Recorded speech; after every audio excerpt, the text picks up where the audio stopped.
Agent Orange, get up, get up, get up. You better get up, yo. Alam mo ba ang kwento ng Slapshock? Isa sila sa pinaka-legendary na banda ng Pilipinas at kinilala bilang rap metal kings.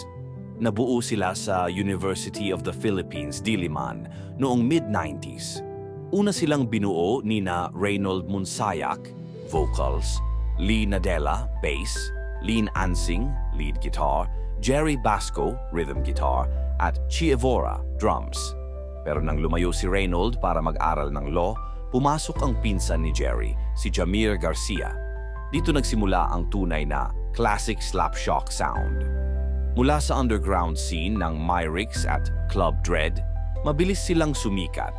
Inspirado ng mga banda tulad ng Korn at Limp Bizkit, inilabas nila ang kanilang debut album, Fourth Degree Burn, na agad nagpaingay sa OPM rock at metal scene.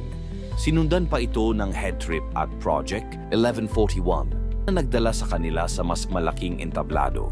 Kilala sila bilang rap metal kings, pero hindi sila tumigil doon. Habang lumilipas ang taon, nag-shift sila papunta sa metalcore at alternative metal.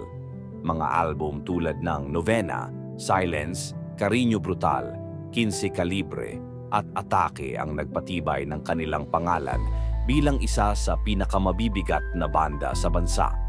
Slapshock ang unang Pinoy metal band na nakapag-sold out ng malalaking venues gaya ng Folk Arts Theater. Marami silang platinum at gold records.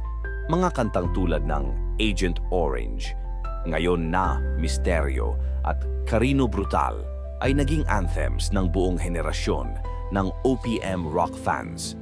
Noong 2020, matapos ang mahigit 2 dekada, nagkaroon ng internal issues at inanunsyo ng banda na magdi-disband na sila. Ngunit mas dumurog sa puso ng fans ang sumunod na balita.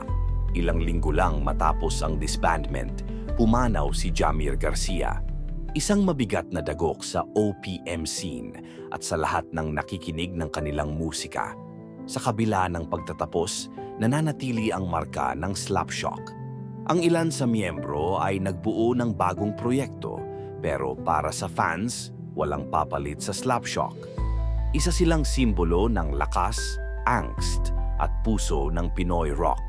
Follow Dash's story for more band stories.